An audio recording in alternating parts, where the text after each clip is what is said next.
4:01. Soma is not here today, so I would like to call the meeting to order. Let's start with flag salute. I pledge allegiance to the flag of the United States of America and to the republic for which it stands, one nation, under God, indivisible, for liberty and justice for all.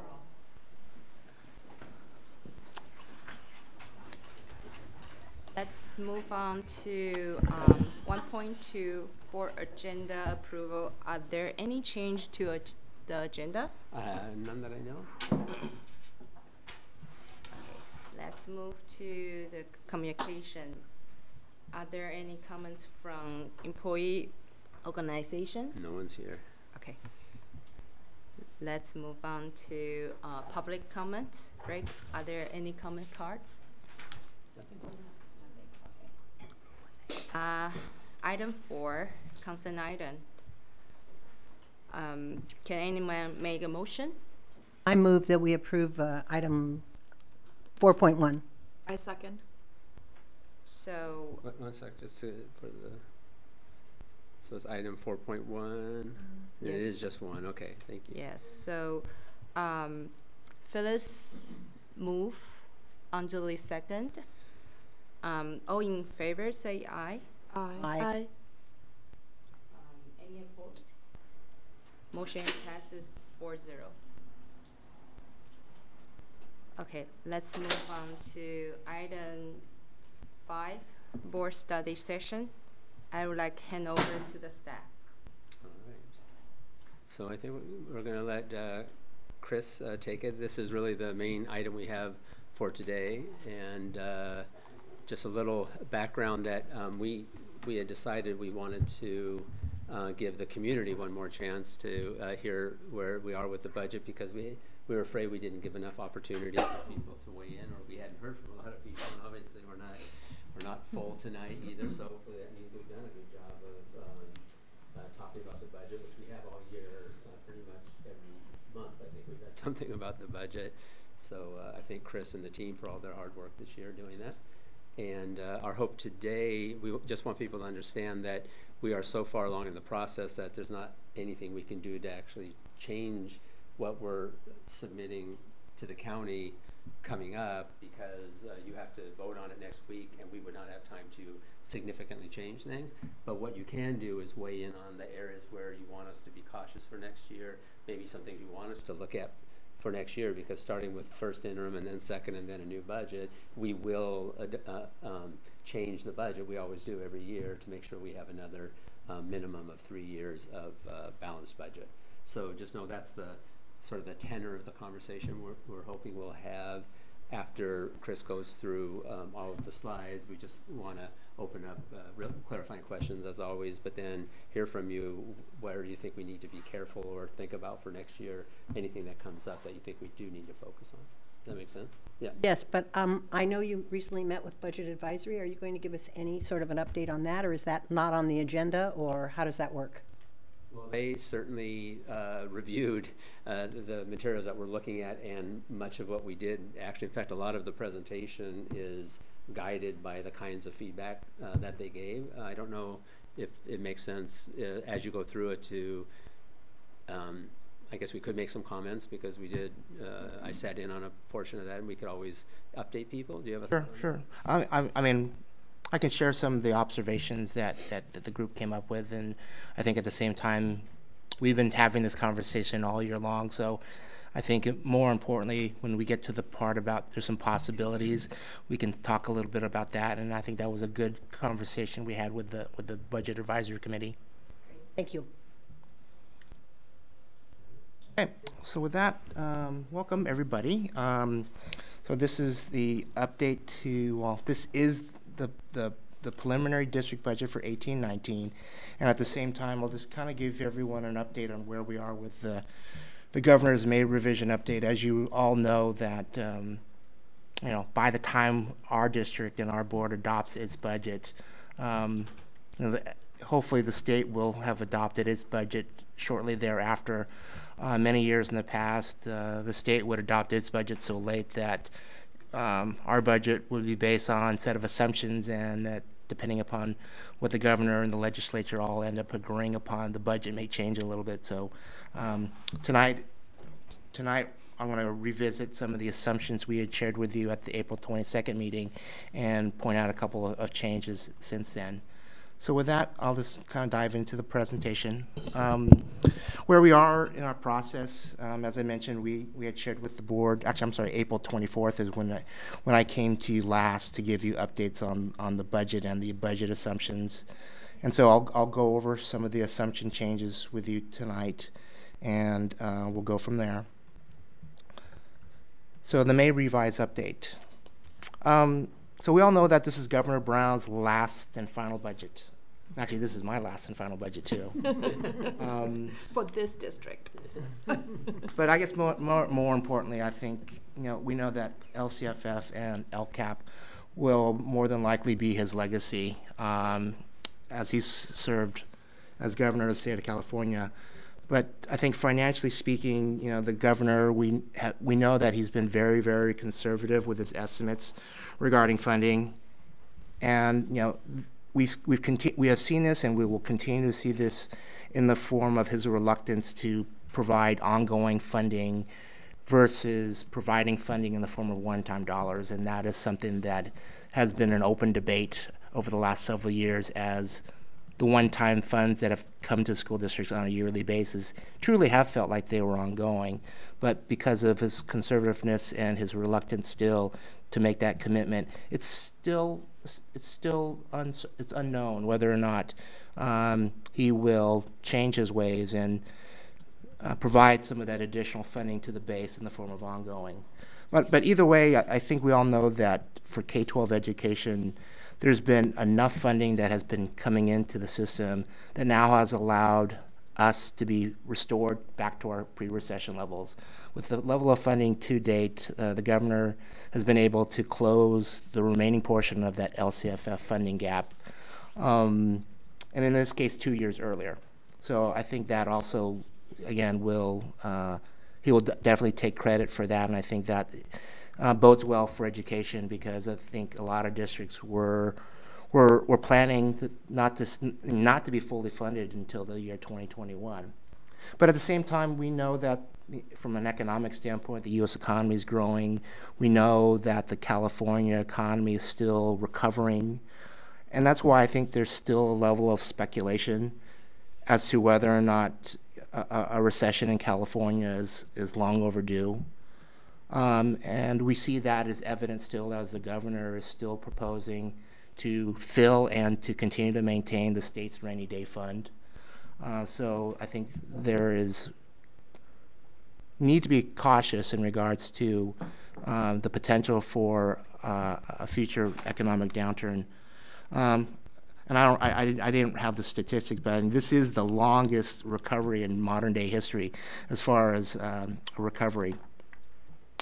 So let me get past the May revision. These are just some highlights I wanted to share with the group. Here are some of the basic changes between the January and the May revision. Again, additional funding to close that LCFF gap. Additional funding in the form of COLA. So back in January, we were told to estimate about a 2.51% COLA, and obviously as the economy has continued to be on the uptick, the state calculated COLA is estimated to be 2.71%. Interesting that I shared with you that the governor had some reluctancy to take what was one-time funding and make it an ongoing source of revenue. The governor, as part of his changes, as part of his May revision, actually is recommending an additional augmentation to that 2.71% COLA. The governor is actually proposing to augment the COLA. Now, just for the LCFF, we still get COLA on other state categorical programs that fall outside of the LCFF model. But as far as LCFF base funding, the governor is proposing to fund an additional 0.29%, bringing it up to an exact 3% in terms of base funding. So in a way, he's kind of going again a little against what he's been saying in the past. So we're hopeful that that could be the sign of some other possibilities, and I'll talk a little bit about that in a little bit. The governor, just like in January, was also proposing a fair amount of one-time funds. For January, it roughly figured out to be about $295 per kid. He's now increased that by about almost another $50 more per ADA. For us, it's a difference of about $900,000 more in terms of funding, should we get the May revision amount. Now let's dive a little bit more specifically into our district set of assumptions. I've shared this graph with you before, and I think it's still prudent to show everybody, basically what are we working with in terms of our funding model. Since we're not relying, or we're not dependent on our local tax base, we're still pretty much relying upon the number of students that we have and the amount of funding we get on a per student basis. So just as a reminder, the blue dotted line represents what our demographer Tom Williams has projected for the next 4 to 5 years in terms of the enrollment decline. And over that same period of time, we're showing that we're receiving incremental increases from year to year in terms of funding per child. As an example, for the coming 18-19 school year, we will see about a 5.92% increase on a per dollar amount per child when you look at the current year's funding, but yet what we're projecting, again, the enrollment decline from a little bit more than 18,000 kids this year from October seabeds to what we're projecting for October of 2018, approximately 17,500 kids. So the combination between that 5.92% increase in funding, but yet the decline in students, translates into a number in terms of how much additional funding we're going to see this coming year. And so take that as an example, and I want to point out that when you look at 18-19, based on those factors, the funding per child and the number of students that we have, we're estimating that we will receive a total LCFF amount of about $145 million there. So the $145 million, again, was based on that 3% COLA, based on that decline of enrollment, based on 100% fully funded LCFF. But when you look at the numbers in terms of the increase in funding, I'll focus on here. For 2018-19, we're estimating to receive about $4.3 million of additional base funding compared to this year, which represents only about a 3.12% increase in funding. So that 5.92% increase in per pupil funding, when I take into account the decline of enrollment, it really only translates out to about a 3.12% increase in terms of funding because of the decline of students. And then the last thing I want to point out on this chart is, again, this is just basically our FICMAT LCFF calculator that takes into account the projected COLA rates for the outgoing years, takes into account what we project enrollment-wise. But the last thing I want to point out is what's kind of highlighted in red here. Based on those sets of assumptions for 1920, because of the continued decline of enrollment, that's actually greater than the increase in funding based on COLA. I'm projecting that we're actually going to be receiving a little bit less money as far as LCFF base funding in 1920 compared to 1819. It's about a 0.34% reduction just in base funding when you just take those two factors, the number of students that we have and the amount of students, based on the amount of students that we project to have and the amount of money that we get per student. That's also taking into account next year's projected COLA of 2.57%. I'll stop for a second if there's any questions. So this is a small enough group that we can address questions as we go through.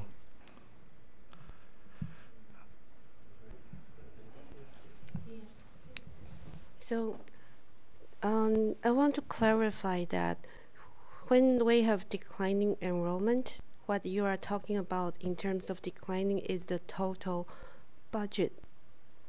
But then the per student cost is the same, doesn't matter what's your enrollment, right? Per student LCFF funding we get is the same per student. But since we are funded at the base funding, which is actually not sufficient to provide education, so we are supplementing with parcel tax, we are supplementing with possible income from the preschool.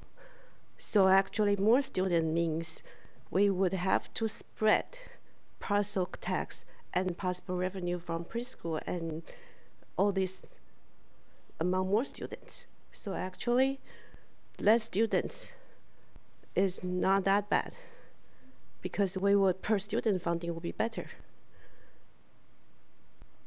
So we cannot just look at total budget. When we look at total budget is declining, but that means less students, less teachers, less expenses. Per student funding might be even better. So, well, when we talk, can I ask, when we talk about per student funding, we're talking about how much revenue is generated per student.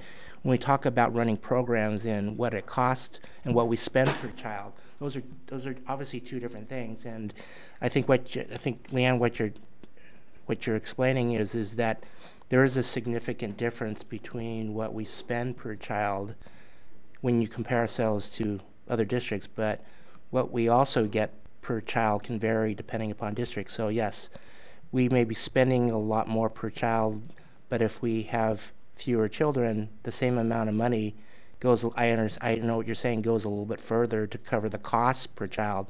But what we're talking about right now is just what we are generating, right, for revenue purposes. Yeah, so what I mean is we can just focus on the total amount that's declining. When we have declining enrollment, we need to focus on is really how much dollars do we have to spend, or how much we need to have to spend. What's the difference? And declining, when we have certain revenues are fixed amount independent of students, then declining enrollment actually means more per student, right? And then the main concern was facility cost, that if we have a too small a school, but then we figure that out, okay, we will have some. So I'm just wondering, we should, the conversation should include both sides, both talk about the total budget and also per student funding. I would disagree with you in that declining enrollment does not mean more per student, because yes, the state may be giving us more money per student, because that's what LCFF says. That if you go back to a slide before this, it says we're going to get estimated 7,700 here and then 8,178. So yes, per student we are getting more. No, that's not but what I'm saying. Can I finish? Yeah. Mm-hmm. But it does not relate to having more money per student. You know, because declining enrollment means that we will overall have less. And there was another chart where you said that overall our income would only go up by, if you zoom in there, like by 3%, because that means that our cost, because of declining enrollment, we have less money coming in, but the costs of doing business is not going lower unless we have to close schools, lay off teachers. But at the same time, that does not mean that it's the same thing. No, I'm not talking about the LCFF. LCFF will increase if the governor continue to increase that, which is the same. The per student amount is the same regardless of what's our enrollment. But we do get a fixed parcel tax per parcel from all of the parcels in our district. That amount is fixed, regardless of how many students. So the less number of students means more dollars per student. And if we have future revenue from preschool, from after school program that we are trying to make, less student means actually less teachers and actually more pay for teachers. So what you're from saying, this fixed income. So what you're saying is the $250 per parcel that we get that's approximately 8.1 million. 8.4. $8.4 million. Yes, I agree. That number would not change because that number would be divided and it'll be more per student, but that doesn't still equate to what you're saying. And so okay, I'll So- respond later about the facility. Yeah. The $8.4 million that spreads over fewer students with declining enrollment, I haven't done the math, so this is sort of a ballpark, but I don't think that compares with the $7,700 per child that we lose for every child that doesn't come back. I don't think the parcel tax comes close to offsetting that, but I would have to do the math to make sure. Yeah, but then all we need to worry about with declining enrollment is if the fixed facility cost we might not have enough students to provide the fixed facility cost. But then Craig has done a study that as long as we have 3 kindergarten class per school, we would be able to cover that cost. We already know that, right? So as long as we maintain a minimum amount of students per school, we are okay. We don't really need it. I mean, it's not like declining is always bad.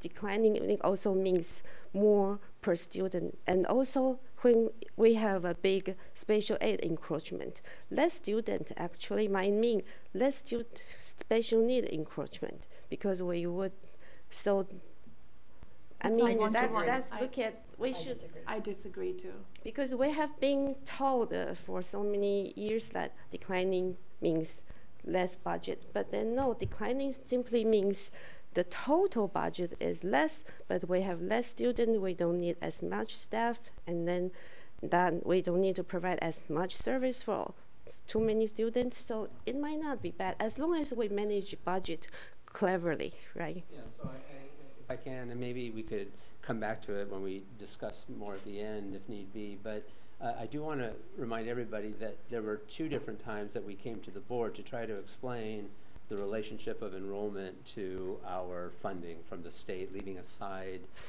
parcel tax or other local dollars that we raise. And it's pretty consistent that about a little over 65% of the amount of money you get for every group of 25 kids or so goes for the cost of a teacher. So for every 25 students we do lose a teacher, but there's about one third of that is profit for the district to be able to run program. And so no matter how you look at it, declining enrollment will have an impact on that profit, if you will, profit money to run other things. We don't really profit, we just put everything back into kids and schooling. But that money that we have to increase program comes from that ADA, and to Phyllis's point, it doesn't come close to that additional amount of money that you get, I don't believe, and you might want to weigh in on this, in terms of parcel tax or any other local dollar, unless we are amazingly successful with our fee-for-service programs, but we need those anyway to balance a budget, even if it weren't that way. But I hope we can put to rest this question of declining enrollment has no connection to dollar amounts that we have to spend even per child. A good portion of it is, right? And I hope we do understand that what isn't in that number is, yeah, but how many staff do you lose because you don't have to educate that the 700 kids that we're talking about? That will be a significant reduction in our costs on the expense side, but it does not make up for the loss. And we've brought many data points to this group over the course of this year that show that consistently that is true. So I don't know if you want to weigh in on that before we move on. Gotcha. I was just going to say, if you do the math of the $8.4 million that we collect in parcel tax, if you divide that by 18,000 kids, it's $466 a child. If you divide that by 19,000 kids, it's $442 per child. So it's only like a $24 difference. So that's not a significant enough difference to say, to your point, that, oh, we'll have more per child. $24 will not buy us a teacher. Yeah, but still, per student cost, the state did not provide us sufficient funding, which means we would always try to make up the difference. The more student means more difference for us to make up. And also, we are one of the largest school districts in the entire California, 18,000 students. And declining after we have suffered an increase of 300 students per year for many, many years. Declining a little bit right now is a good adjustment. And we don't have to always pack our schools at the max, especially when we have families retiring and a lot of people might be moving out, new families will be coming in. So the idea that, oh, we are declining, we have to worry about packing our schools, that kind of concept, I hope we put it to rest. I just disagree, so we'll just leave it at that. Well, let me excuse me. Let me bring us back onto the presentation, and we'll go through. We'll have some other time for questions. Just finishing up on the assumptions, I just identified the major revenue assumptions in addition to LCFF. We are continuing to receive a level of federal funding both for Title I, Title II, and Title III, albeit a lesser amount as the amount of funding coming directly from the federal government is starting to reduce itself. We do receive other forms of state funding, lottery funding, slight decrease actually because of the decline of enrollment because funding's tied to ADA. We're seeing a slight increase with the mandated block grant, and again, we're getting another augmentation of one-time discretionary fundings. So based on the $344 per student, it equates to almost $6 million of one-time funds for us. Local funds, thanks to the community for supporting the parcel tax, we aren't estimating any changes as far as the total amount, even though the number of exemptions are starting to increase a little bit from year to year. One of the things we've had many conversations about in terms of our Dawn to Dusk, our Cooper Doodle program moving forward, we are still being very, very conservative as far as what the potential income that we will generate from that program. We're estimating conservatively in the first year approximately $200,000 of a net profit. The costs for running the program are all within that one special fund for the enterprise fund, but the $200,000 reflects what would be truly the net profit, the amount after you cover your costs and expenses to operate the program. So we're showing a kind of a contribution, not a contribution, but revenue coming from the enterprise fund directly to the general fund to the tune of about $200,000. When we talk a little bit more about the outer year assumptions, you'll notice that we've actually bumped that number up a little bit, but for purposes of next year, we're estimating at about $200,000 profit that will be the form of revenue for 18-19. On the expenditure side, here's the other half of the budget, people cost. So what's incorporated in the budget for 18 would be normally what would be a typical salary adjustments on the salary schedule, people that move up or across the salary schedule as they bring in more additional units. We've talked at length about the continuing increase in costs of the STRS and PERS pension costs. We are still at the table negotiating with their unions, so there isn't any changes right now with the district health benefit costs. And then the only other major change to the 18-19 expenditure assumptions is the recently negotiated tentative salary agreement with all of our bargaining groups. So just to remind everyone, the tentative agreement calls out for a 5% ongoing salary increase to the current year 17-18 salary schedule, and the following year for the 18-19 school year, a 2% ongoing from that point on.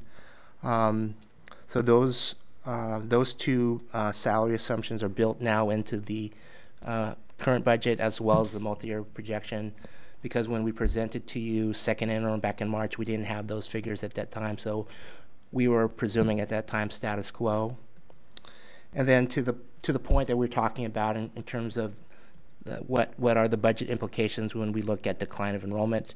Yes, we are receiving less funding, but we are also reducing the expenditures accordingly in terms of for every 24 students that we have less, we're reducing it by a factor of 1 teacher. So because of the projected enrollment decline, we are projecting a decrease in regular classroom teacher FTEs accordingly. Now, Dr. Baker was talking about basically, I mean, the goal here is to make sure that we do what we need to do to present both a balanced budget and also make sure that at the end of the day we meet our statutory requirement of the 3% reserve. On top of that, the additional 3% board reserve. And to achieve all that, we'll talk a little bit more about the multi-year, but to achieve all that, we did have to make some targeted reductions starting in the 18-19 year in the form of targeted reductions. And the first one up on the list here is some staffing adjustments to our current staffing model. It works out to roughly about a net staffing reduction of about 23 FTEs, full-time equivalent positions, totaling about $2.4 million of savings starting in 18-19. Those net savings basically were involving the reorganization of the instruction department, as well as making some other adjustments to staffing across the district wide when we look at how we staff certain positions. So those reductions were mainly staffing reductions. In addition to the $2.4 million of staffing reductions, we also reduced what I call the discretionary part of the budget. These are the non-staffing portions of the budget, to the tune of about $770,000. And really what it looks like is, we're looking at across the board where there are non-personnel budgets. We looked at it from the standpoint of doing kind of on an average basis an across-the-board reduction of about 5%. And that is a strategy we've done before, we've used before, where we've tried to reduce in those areas that we felt that we had the ability to do that and they weren't tied to positions. So we're recommending a 5% reduction from those non-salary positions. And then in addition to that, Jeff and his staff were able to go back and look at their technology budget, and so there were some reductions in the technology budget that make up the total $770,000 of additional reductions in 18-19. The 5% reduction, is that sort of like across the board? You say to every department, cut by 5%? Is that the way you do that? I mean, or? That's the general idea, but we know that in some cases, some budgets, they don't have enough to cut the equivalent of 5%. So I think our approach would be is we know that then some budgets might have to reduce by 6%, and some other budgets may only be able to reduce by 4%. But the idea, hopefully, that will generate a net reduction of about 5% across the board.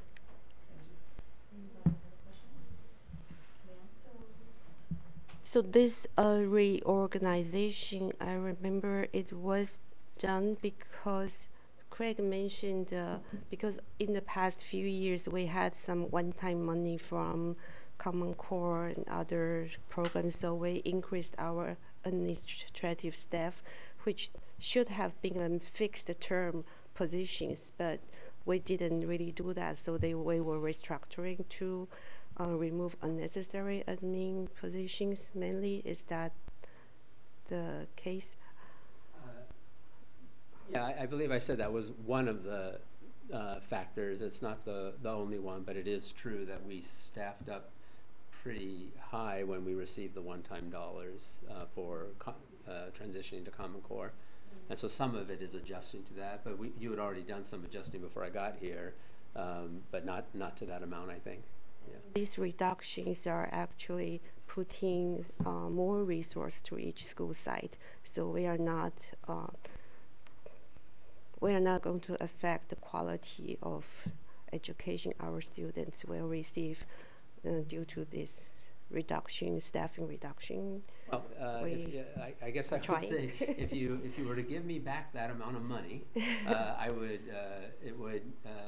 I could use it, and 10 times that amount to improve instruction is a reality. But yes, I believe we'll do a fantastic job with our students and applying our funds efficiently where we can. But I don't want to be so cavalier about it that if more is better. Keep cutting and everything's going to be just great. Yeah. I don't feel that way, and we do receive as much as half of per student funding as surrounding districts, and so we're doing a darn good job with a lot less compared to other people, and I'm proud of that, but that it just makes me believe that we deserve a lot more to be able to give our kids even more.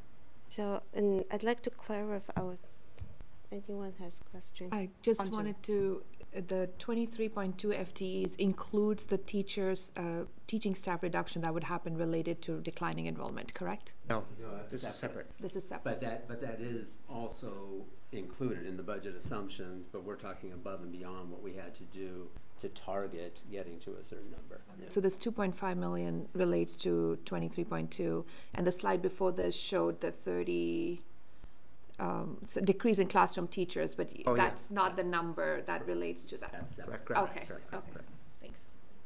So I'd like to clarify that. So with declining enrollment, we are looking at about 2 to 5% reduction annually. So but then I understand that our natural attrition for teachers who are retiring or leaving for any reason is more like 10%. So with reduction in the number of students, we are not having to fire teachers for that, right? Just want to clarify that. Fortunate of late that it balances out, yeah. And then also because, as you said, we haven't been able to pay the teachers as much as the surrounding district. But as I understand, we don't really have a problem with recruiting more teachers, because I just attended a retirement party. I thought, oh my God, so many experienced teachers are retiring. Would we have trouble filling their positions? But as I understand, we are not. We are okay with that because we are a desirable district. And that is true. We are almost fully staffed right now going into the next school year. So we've done a very good job of having teachers, and we have a large pool every time we have a posting. It's very comforting to know. Like questions? Okay. Okay, so we're gonna start to wrap things up a little bit, but I want to finish up on the rest of the assumptions. So we just finished talking about the 18-19 assumptions, but when we look at the budget, we're not just looking at 1 year, we're looking at it over a span of time. So it's worth noting to talk a little bit about what are the other major assumptions when you look at the outer years. So revenue, we've talked a little bit already about. As enrollment adjusts up or down, so will the ADA for funding purposes will go up and down accordingly. COLA is going to be the main factor in terms of how we're going to be funded going forward. Now that the LCFF gap has been completely eliminated, we're back to our old way of funding. If there's a 2% COLA that year, a 2% is going to be applied to whatever subject to COLA. So it'll be a little bit easier to now predict and forecast what level of funding we're going to be getting, and especially when you talk about negotiations, it does help a little bit when you have a better idea to predict what the COLA looks like.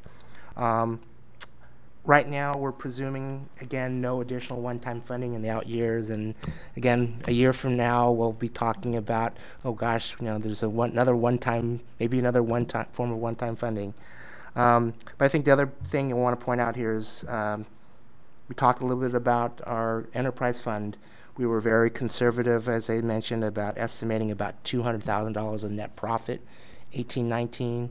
But because of the challenges that we were dealing with, we feel that we need to step it up pretty quickly here and to get things going. And so with that, staff feels that we could potentially, and again, still pretty conservative, bring up our profitability to generate close to $400,000, and quite possibly, and we listened to Dr. Baker, probably even a lot more. But for purposes of providing a very conservative budget to the board, I felt that being as conservative, since we haven't really generated a dollar yet, that this is the way to go. But I'd love to come back in a year and then you guys can tell me I was completely wrong, that we estimated way low. But I think this, for purposes of today, we're just showing that we're just being very conservative. The other piece here in terms of balancing the multi-year part of the budget is the expenditure side. Mention again, there's just the normal yearly increases with step and column. We know that the STRS and PERS will continue to increase over the same amount of time.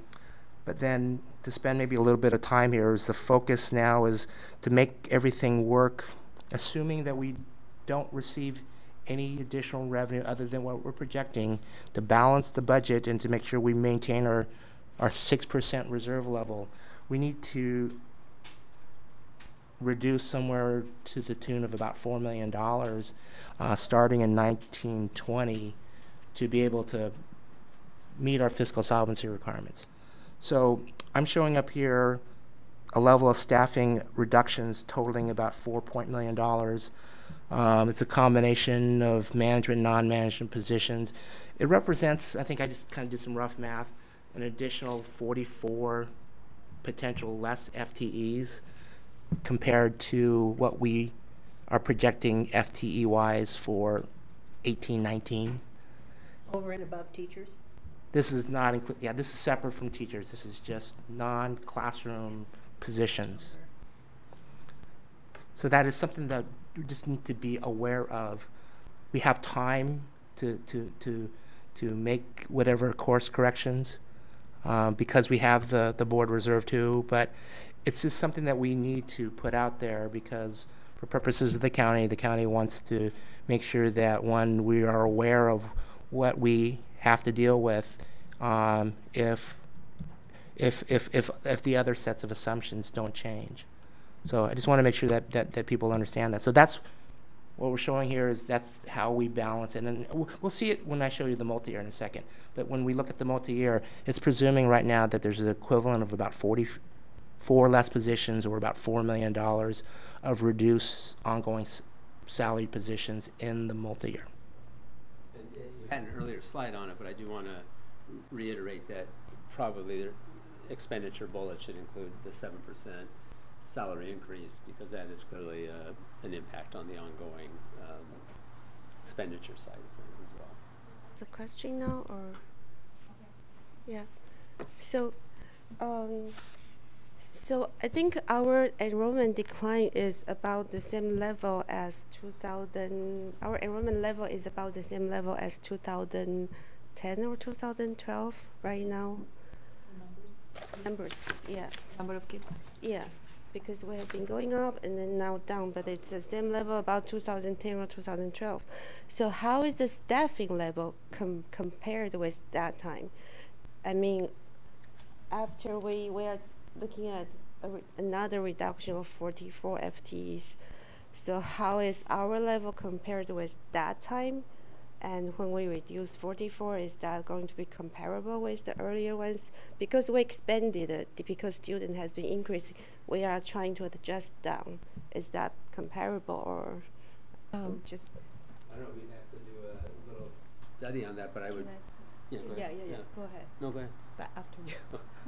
Yeah, just that I think I'm pretty sure that because class size is a part of our contract with our various unions and our needs to meet our SPED student needs, et cetera, I think probably the staffing is going to be fairly close to that time, but we can take a look at it. But I also want to caution against thinking that 2010 is anything like 2018 in terms of real life stuff or things that have been added to what we have to pay for that we didn't used to have to pay for then. So it's not just about staffing relative to the enrollment, it's about all the other stuff. I just want to have some ballpark idea how. I think staffing is, I'm betting it's there, but we didn't do that analysis, but we could certainly look into that. Yeah, I just want to explain about we implement Common Core and we have like the ELD, we have the PE, we have a lot of things going on. It's not the same climate like compared. We have tech specialists, which we didn't need before. I know that there are new demands. And something that the state has made us do, which we did not do before, is the STIRS and PERS. That's a huge expense. It's like 15, 20, 25% by the time we are done in addition. Extra, which was not there in 2010. So even if the staffing level is identical, or the cost is going to be way higher. I know, I'm asking the staffing level because I want to kind of have an idea how severely we might be impacted if we have, if the But reduction is we have severe. an I don't idea. We know. are severely impacted, so I don't know if it's worthwhile spending the staff's time to get that information if it's not a quick look, and if, Yeah. you know, so that's, Let's say it might be quicker. I mean, it might be an interesting thing to see. And I would also point out that the encroachment, obviously, from special education, the state is not keeping up even close to what. In fact, this year, did we get any increase in the state COLA. funding? COLA. Just the COLA. Other than that, we didn't get the increases that we got for everything else. So the added cost, let's say, for salaries for our SPED staff, that's coming out of general fund. The state isn't helping with that, right? So that's actually an additional hit to the budget, which you'll actually see on one of the slides. That's a. And interesting enough, we only got the 2.71% on the special ed. That's what I thought. It's less than the 3, right? Less than anything, yeah, less than everyone else. Right. And I actually heard that the number of special ed students increased dramatically over the past few years, right? So, is not That's not true. No. Okay. So then, are we seeing a decline in the number of students, special ed students? same. It's about the same. But our enrollment is declining. but no, it's a percentage, right? It's like the Percentage is percent about hasn't the same. changed to the total Yeah. enrollment is what I think we need to look at. It's not the actual number because, Percentage is the same. Yeah, the percent is about the same. I do think there's a little bit more costly programmatic Yeah. things we have to do. We have kids with more severe needs, and so you have to do it, right? And that's what we do. So I do think there's a bit of an increase in some of the cost relative to the students we have, but percentage-wise, it's about the same. But the out-of-district cost services that they receive elsewhere might be more costly than before. Right. I have a couple of things. Number one, I don't think you can compare the overall student population with the special ed population. They don't decline at the same rate. And I'm sure Debbie could give us figures about that, but my guess is that the general population declines much more than the special ed. And the other thing is, when we look at a reduction of 44 people, that sounds like a lot to me. So I assume that what you're going to do is, as the year goes on next year, as people move on or resign or whatever they do, you'll be taking a long, hard look at those positions to see if you're going to fill them, so that at the end of the year, we don't actually have to cut 44 people. Yeah. Or Which 44 that positions. actually happened this year as well. So Right. a lot of the cuts, That will so-called go into cuts, are effect. actually like that we just said, well, we're just not filling certain Right, things. right. So we won't be, probably, at the end of this next school year, we won't be looking at reducing 44 positions, because some of them will have already gone away. Is that fair? That would be the intent, yes. Yeah, okay. So we have maybe like 900 teachers. So 10% attrition, a normal attrition is about 90 positions. So we normally lose 90 teachers anyway. And if we do it carefully, hopefully we won't impact too many people.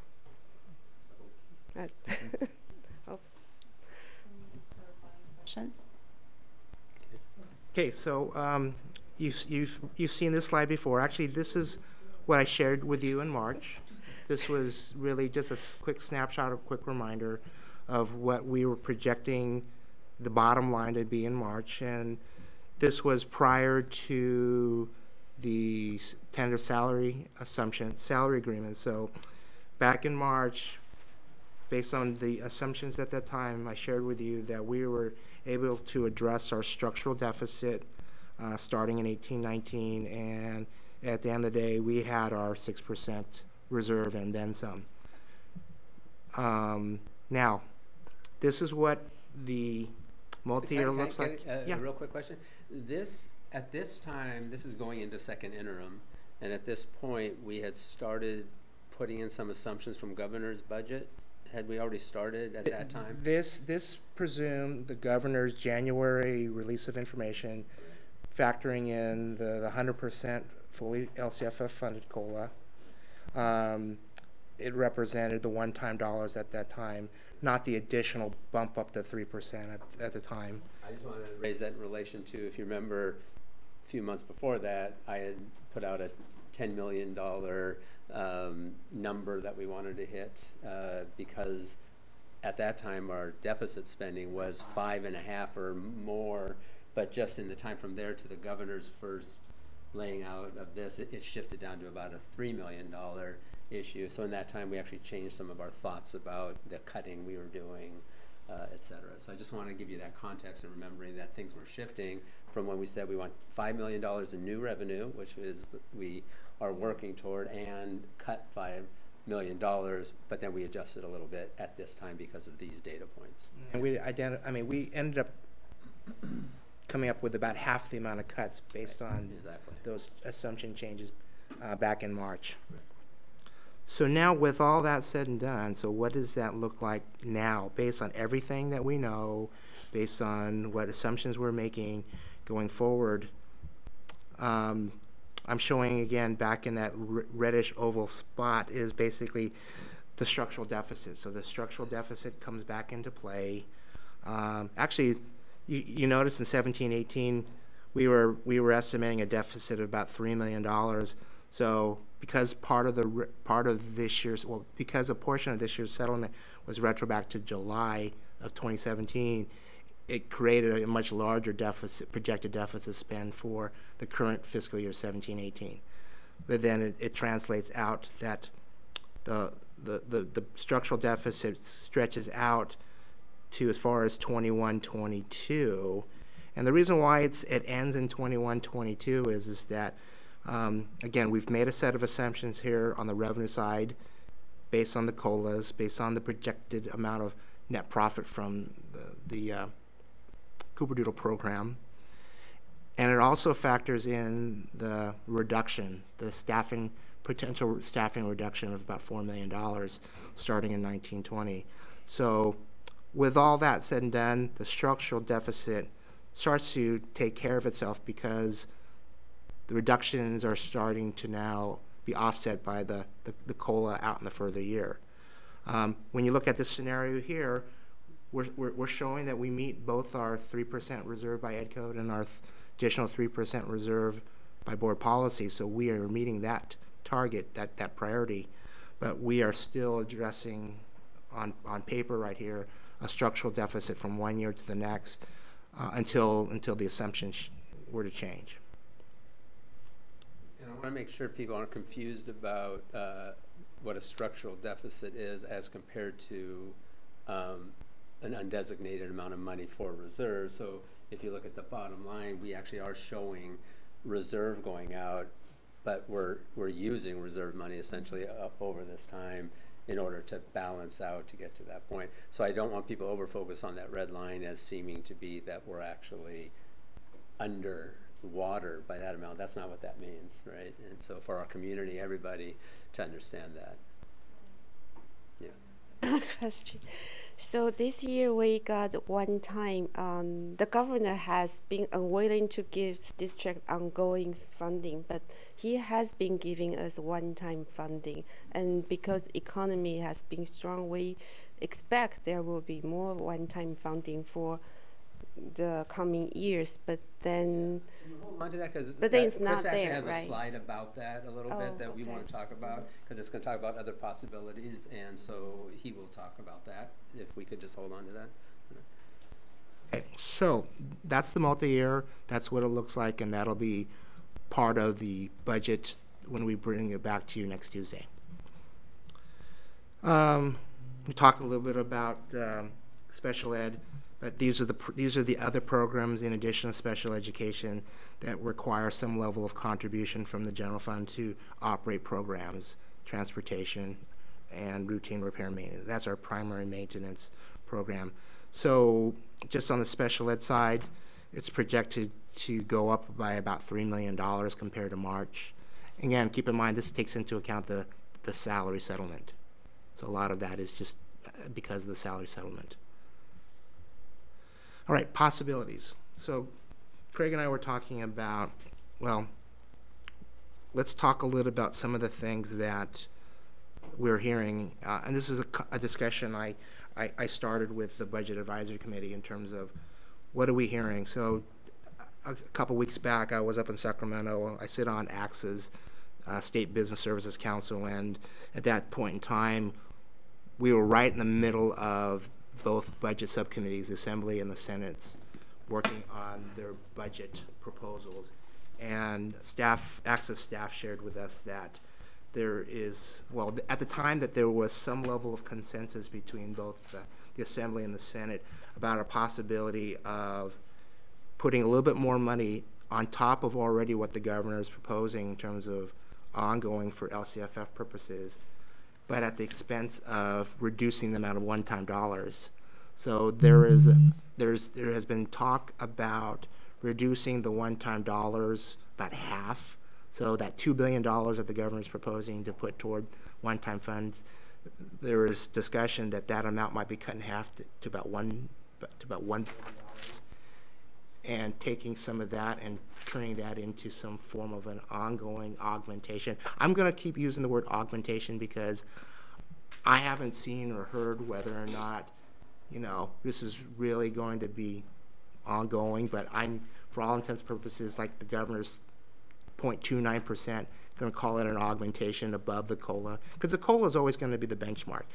And so what the Assembly was talking about is actually providing an additional, almost additional 1.62% increase in the form of a COLA augmentation over the statutory 2.71% COLA. And so staff and I spent some time and calculated out. That would translate for us, based on the ADA that we have, roughly to about $1.8 million of additional ongoing LCFF base funding starting in 18-19. And if it's truly ongoing, it'll be 1.89 added the following year, plus the COLA on top of that. So that is a possibility. It's a possibility, but again, where we are in our process of adopting a budget, we're ahead of the curve. I mean, most districts, other districts right now are putting their budget together and now presenting to them. So, you know, obviously, the later you wait, the more possible that we'll have better data. But I think right now, I think it's fair enough that we know that there is that possibility that, you know, some of these one-time dollars could be converted into ongoing. But again, it goes back to the political will of our legislature and Governor Brown's political will, whether or not he wants to kind of go back on what has been his track record. But it's important enough because, again, you know, I don't think any of us are going to say no, don't do it. We don't want one-time dollars. We want ongoing dollars. So that's one additional possibility that will change the multi-year. And the last couple of slides are just what does that look like on the multi-year. The other possibility, we've already touched upon it, is, you know, where are we in terms of really the income potential, the full income potential for our preschool program. So I mentioned that we are using still somewhat conservative projections in terms of net profit. But potentially, when you look at our plan, is to operate as many as 6 school sites starting in 1920. That I think Craig was saying that if, being conservative, if we generate a minimum $200,000 per elementary site, that's about a $1.2 million assumption, uptick, in terms of revenue, whereas we're only estimating 200,000, 18, 19, and bumping it up to 400,000 in 2021. So there's about a $1 million plus difference between what we're currently assuming in the multi-year, if our ability to ratchet up our preschool program, get it up and running a lot quicker, and we could generate, as staff feels, the equivalent of $1.2 million from that point on. So Craig asked me to see what that would do. So what if we included the 1.8, if that becomes ongoing and not one time? Let's look at what a $1.2 million net profit from the preschool starting in 1920. So what does that do to the multi-year? So here's what it looks like. Doesn't change anything for 17-18. It does change 18-19's level of the structural deficit. That was what still remains in that red oval area. If it continues out, it literally addresses and takes away the structural deficit that would have been there under the original scenario. Under this scenario, obviously, we're still maintaining both our 3% reserve per ed code and our 3% reserve by board policy, and that we have a level of funding over our 6% reserve. But the one thing that's still in this equation here is the $4 million of reductions starting in 1920. So that was the idea. The idea here was if nothing else changed in our assumption, but the idea that $1.8 million could be ours to have on an ongoing basis, or the preschool program could generate a lot more revenue in a much quicker amount of time, what does that kind of do to our multi-year projection? And really, we're only talking about 3 years. We're only talking about 18, 19, 19, 20, and 2021 for purposes of our fiscal solvency. So just a quick side-by-side comparison. It just it changes it considerably when you take into account those two assumptions, and that's why I called it.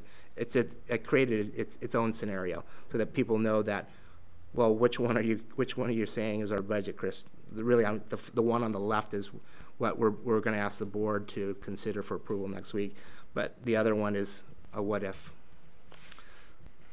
So we're at that point. So I know we've been entertaining some clarifying questions, and I think Craig mentioned at the very beginning, because of the timing of things, really there's not enough. I mean, I got to give kudos to Dorothy and staff right now. I think in my 17 years of doing this, I don't think we've touched the budget as many times in the last two to 3 weeks. So kudos to them for getting this going. But really, if there's anything that the board wants us to consider going forward, this would be a great time to let us know what you'd like us to focus on or to explore next year for purposes of the budget. I have a couple of random questions not related to anything Chris just said. Can I ask them or not? Does it have to do about budget? Yes. Okay. Yes. Okay. So I noticed as I looked at the senior exemptions for the parcel tax that they have upticked quite a bit. Do we know why? Do we have any data about that? I've been inquiring a little bit. There's a couple things that are also happening at the same time. I think obviously as our population continues to age towards 65, we are getting more people that are eligible for the first time. But we're noticing too that we have some seniors that are showing back up again because for whatever reason they were taken off. And actually I found some interesting information. Our commitment to the parcel tax is to provide seniors who are age 65 in this case or older the ability to get an exemption on their primary residence. Right. We have some seniors that have multiple residences, and as far as the county recorder's office, they only give you one exemption, one homeowner's exemption for your property. And so we're seeing a lot of changes with title changes with properties, parents that are deeding their property to a child, one of their children.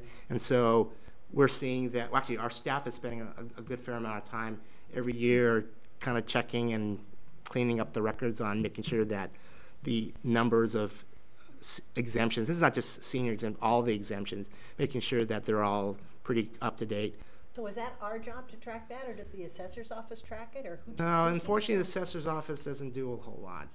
I don't say it. I'm not saying it anyway, but it is our responsibility to make sure that if we are informed that there's any change in their status, that we are to notify the county recorder's office if there's any change with the exemption. The only thing that the county does is they remove the homeowner's exemption status. And so when an individual comes in and says that, oh gosh, it shows up on my tax bill, the $250, we'll sit down and look at it and see what had changed on that property. And a lot of the times it's because the the title, the vesting changed on there, and that's the reason why they got dropped. And a lot of them also too, because they own multiple properties, if the county shows them as not eligible for receiving the homeowner's exemption, we go back and remove the senior exemption because we have record that they're claiming more than one property as their primary home. And I have one other question. As I look at the sale of homes in our attendance area, and I know what some of those homes were originally purchased for and what they're selling for now, and that's increasing the taxes significantly. So in terms of the revenue, our property tax revenue, does that affect us at all, the sale of property, or is it so insignificant that it really doesn't make a difference? That's a good question, and I think some time analyzing that might be prudent. Yeah, we know that as you continue to own your property, with Prop 13, the amount of I think it's 2%. Well, I look at my taxes compared to my next door neighbor, and it's ridiculous. But I think the bigger thing is that because we still are not 80, we won't make a difference to us. Yes, the state's probably paying us less, but overall, what we are getting we may be getting 7,500, and the state has to pay 2,500, whereas before they were paying 7,000, and I think that's where the difference would be. But I don't think it's still so where it'll never put us close to being a basic aid unless district. our overall tax base grows quite a bit. And I've had conversations with Lorianne about even the Valco. I remember. Yeah. Yeah, you guys had a chart before that compared. Here's the tax we got, and here is the state gave us. I mean, here is the base, and then we are like 50% or 60% of the base. So it's kind of a big difference. It's a long way to double. go. Yeah. Let's double the property. I mean, when I calculated it, and even then, we are just barely over. Then it's not much. A couple more. years when I was just doing that basic calculation, I think we provided that in our superintendent's newsletter at one time, is that based on what we were getting at the time in terms of the tax revenue, and based on the number of students that we have, I think I estimated that we'd have to drop by like about 5,000 kids just to get to that range. Yeah. It's like 1/3. Because you think about it, if you look at, you look at a Santa Clara Unified, they have a much greater tax base, but their enrollment is like 13,000 kids. They're already 5,000 kids less than us, and their tax base is already way higher than us. Thank you. I have a question regarding special aid funding. So you show the contribution we have from general fund, right? What funding source do we actually have for special aid? We get dollar from federal tax, not federal tax, federal funding, and then state provides some funding, but that's not one of. But the LCFF supplemental funding doesn't include special ed children. Well, we get base LCFF funding for like every the special ed child. unduplicated. Yeah. We do get that. Yeah, we get the same $7,000 whether it's a special amount. needs child or not. So it's not there. The state doesn't provide us extra dollar for a student with special needs. Not enough. So how much? We get the base funding. Is how much do we get per student for special ed children compared with how much we spending average? We get the base funding. There's a little bit, but it's not, So it's almost the same as a regular student, and not nearly the cost. But then- Unfunded mandates, they're called. Yeah. You gotta But then do it, but they don't. not even how much extra we get per student for special need? Not much. That's what they say. How much is not much? Well, I want mean, to it know sounds like that's there's the some thing. homework we can come back with. Well, we had talked about doing a real long look at special ed funding anyway, so maybe that's a study session I or topic do. sometime. Yeah, I actually would like to do, I think I heard it's been 10 years or so since an audit, is that about right? So I want to do a full audit of special education in terms of primarily funding, and are we capitalizing on every opportunity that's out there relative to our students? So would we then get a report on Yeah. that, whatever the audit would be? Good. So are there people like advocating for LCFF to consider special ed funding so that students with special needs could get per student extra funding, that kind of thing. Is there some kind of thing like that? Can we just be point of order, because right now, that's kind of getting on the side. If we can focus on what they want us answer the question that's been asked. I mean, I think it was great to I spoke guess on my special question should be on a budget. So we are seeing a 20 million contribution from general fund. Then, so I was wondering what's the total cost of all the special ed service? I think that will come out in the audit. From the audit. Yeah, maybe So we you could put do this in do the- we have that in the budget? Actually, it's in your financial that- budget. yeah, There, do you there's a have breakdown. some- It's while you're It's talking. not Let me from let me the find. top of your Let me head, tell you what that's page. okay. Let me tell you what page.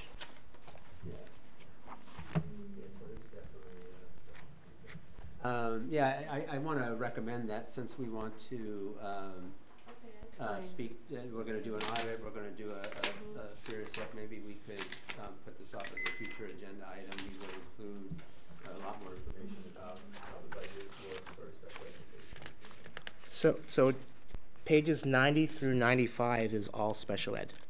So in your financial report, pages 90 through 94 show you all of the money budgeted. Is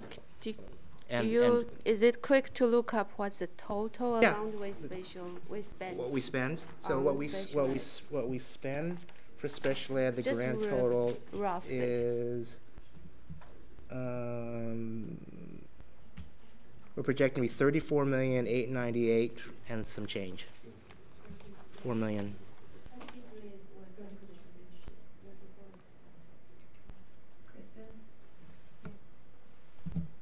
I'd like to take a look at question number 2. And for me, my focus area is, I think, obvious, and that is that we always keep budget cuts as far away from the classroom and as far away from kids as we can.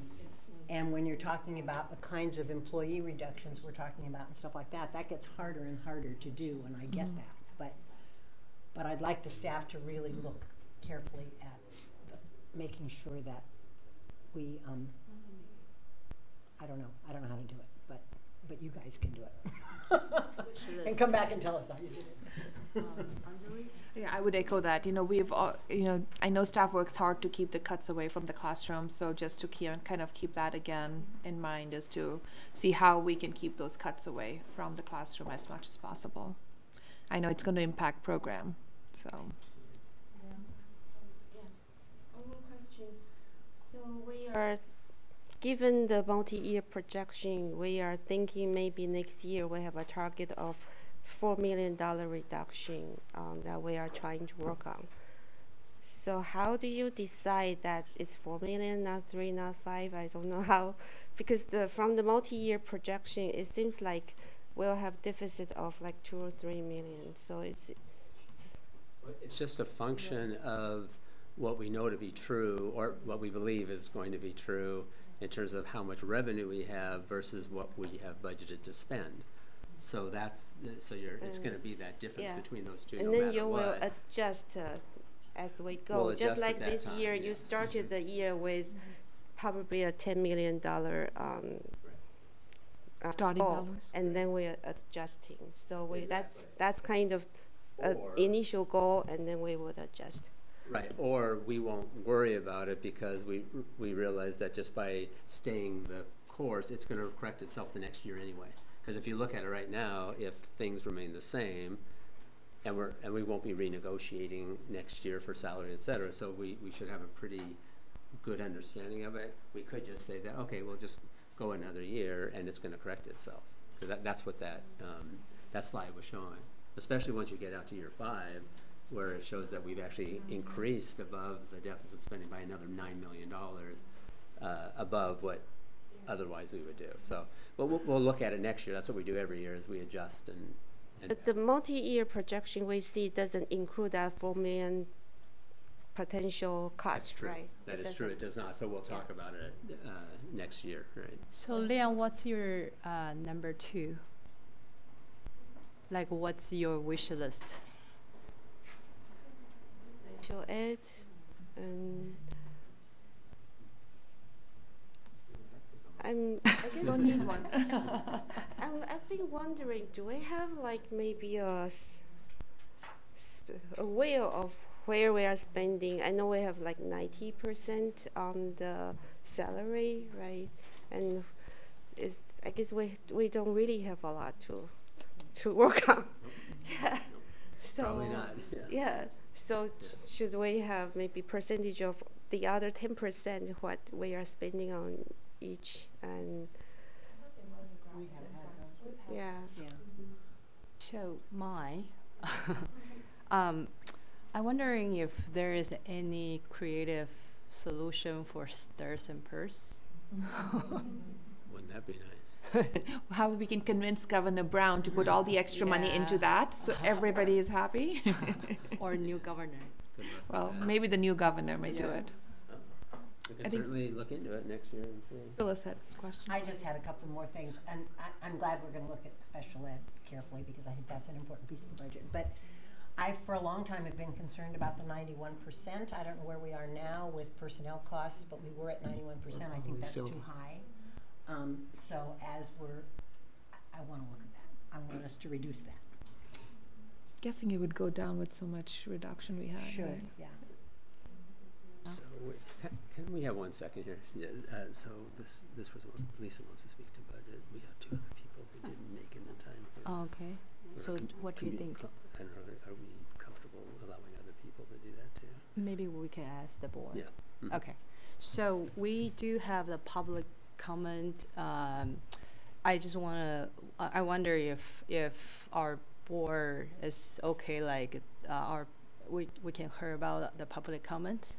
We have one that is on the agenda. We have 2 that are not, but they weren't able to be here to do it up front, and so there's 2 comments wondering if people would entertain, even though that's not our norm, but would you be okay with that? Sure. I know they Just really add appreciate one more it. point first. Yeah, go ahead. Regarding this. So I think we have been, people have been wondering how much we are spending on consultants and maybe our attorneys, and it has been fuzzy, so I'm not sure if that's a bigger percentage or not. And so, yeah, it would be nice to have some idea. Yeah. Yeah, and I will just say briefly, Chris did provide that. I asked him for that, and there was nothing extraordinary or different over having tracked it over years, and but happy to share that information with the board. So not just devices, but also personnel cost. So just have some idea how much we are investing on that. And So we have public comments from Lisa.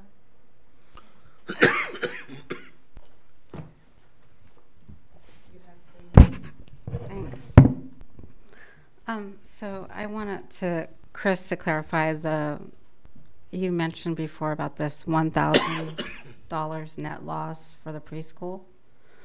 I'm sorry, but can public ask questions directly of the I thought it was just public comments. You just come and make. Well, no, I wanted to clarify that the $1,000 net loss for the preschool, and also $1,000 net loss to preschool. and then also there was now you mentioned 200K for the revenue, and last time it was 72K. Oh, I know what you're saying, Lisa. Yes, that's I wanted to clarify. One is in regards to net profit. One is in the form of indirect cost savings. Yes.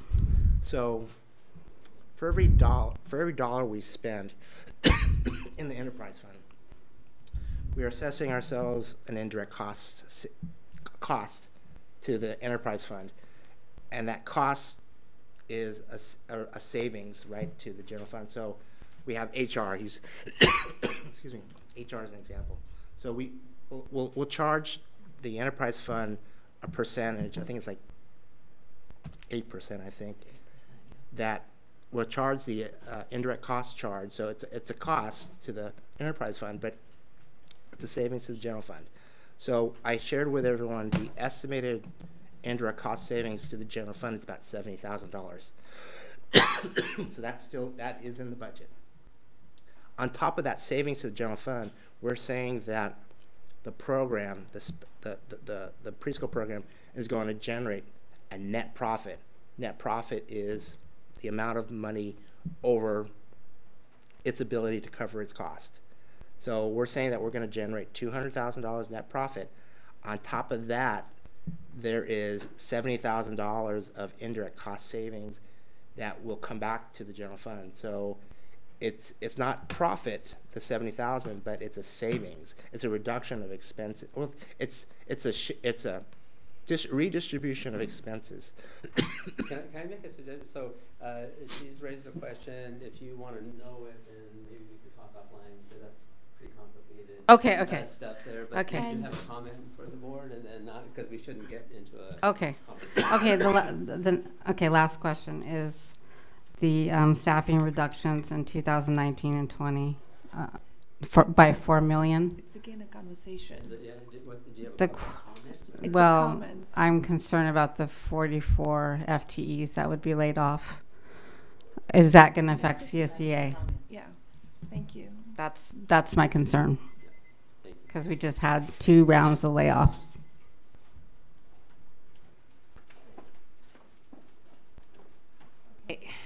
So now Are we actually done with the budget conversation, so we can take other public comment, or? Regarding the technology funding, I think last year we had $1 million for technology, and part of it is for one-to-one iPad, but part of it is just replacement of old. Just wondering how much we are that in our budget regarding this.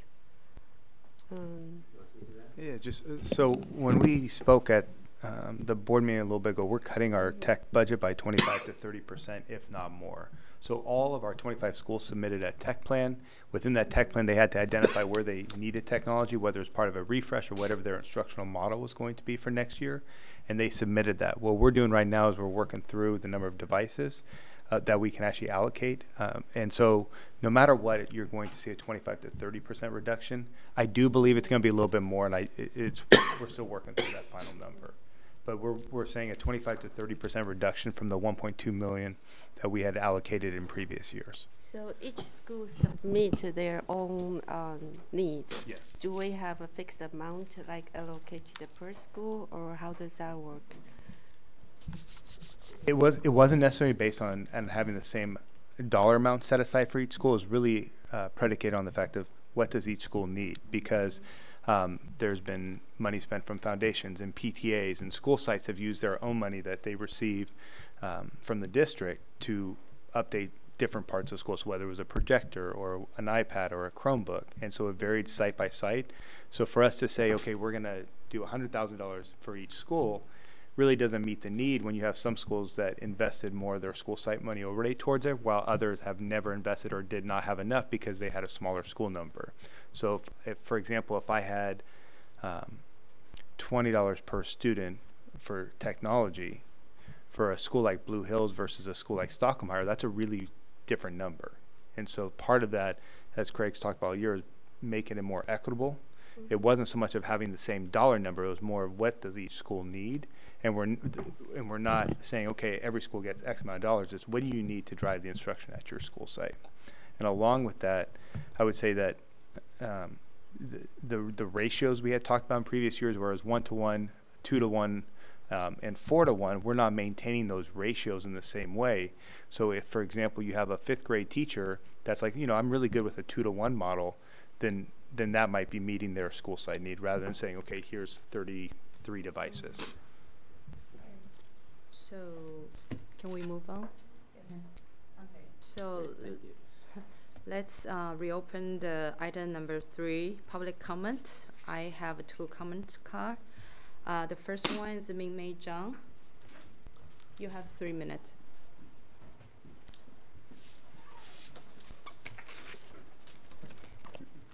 Okay, thank you so much. I'm Ming Mei Chang. I'm the mother of an incoming Miller 6th grader and 2 kids at Dilworth. Myself and a contingent of concerned parents wish to bring to your attention a number of items. So to eliminate redundancy, I'm referencing the violent incident that I first brought to your attention at the May 8th board meeting in the recording at 35 minutes and 50 seconds, in which said student with violent disposition engaged in disruptive and destructive behavior. I'll call him student A from this point on. For the safety of the Miller community, beginning academic year 2018 and 19, we concerned parents request that student A not be present for all 3 years where his now former classmates will be attending. So that's academic years 2018, 2019, and 2020. So all 3 years that they'll be at Miller Middle School. That's our request. Request letter B, that he remain placed and enrolled in a special program to enable him to mature into a well-adjusted high school student, and hopefully for him to rid of his violent tendencies. What this gives him is 1, consistency, 2, the opportunity to plug into his community, 3, to be have less of a disruption in his school life, and also enhance his mental and emotional repair. What this gives us, our parents and our students, our children, the guidance counselors who have the burden to help these 6th graders, incoming 6th graders, to process the trauma. By contrast, at Dilworth, we only had a school psychiatrist available for about a day and a half a week.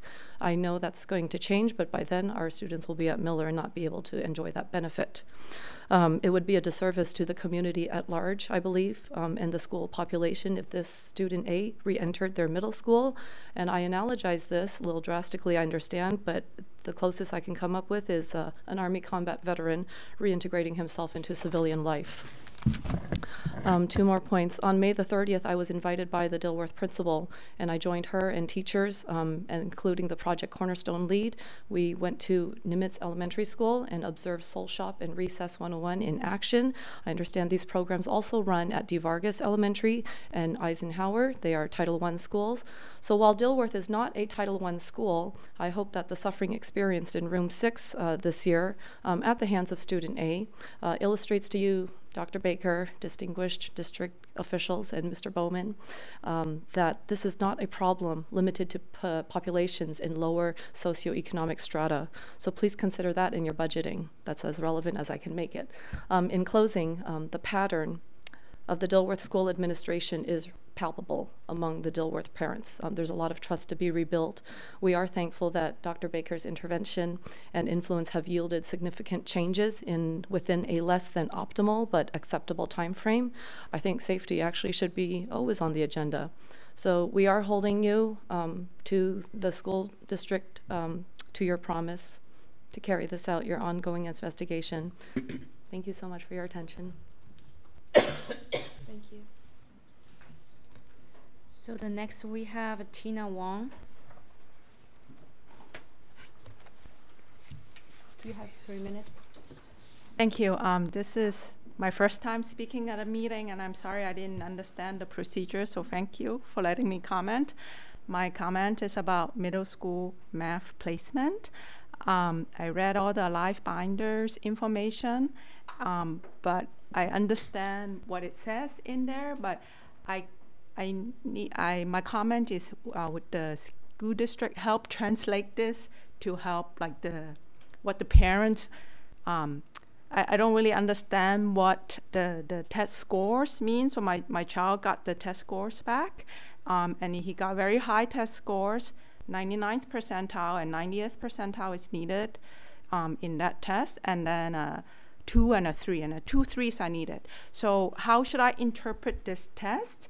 And I don't really know how he was doing in those tests. To me, there's not a lot of transparency in the math placement. Should I be happy that he's not in the advanced class and he would do well in the regular track? Or should I understand, why he's so close, but still below the threshold, and how should I help him and challenge him a little bit? So my comment is please provide more information to the parents about the results of the test and what the test is about. And the second part is, what does it mean for these 3 tracks in terms of, for example, high school? what classes they can take in high school. Does it really matter in terms of getting into different classes in high school? Because I heard from many different parents about different things, and to me it's very hard to know what the consequences are, and then also admissions to college. Thank you.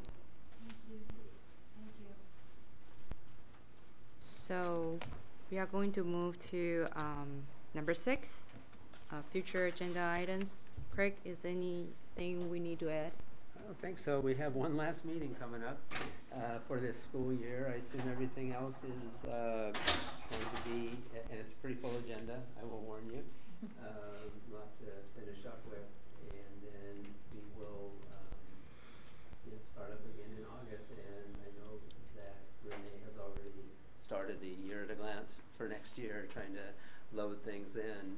So unless there's something that you want to raise to make sure we get on year at a glance, I'll assume we'll take this back up again in August. Okay, sounds good. So now is the time to adjourn the meeting. So the meeting adjourned at 5:31.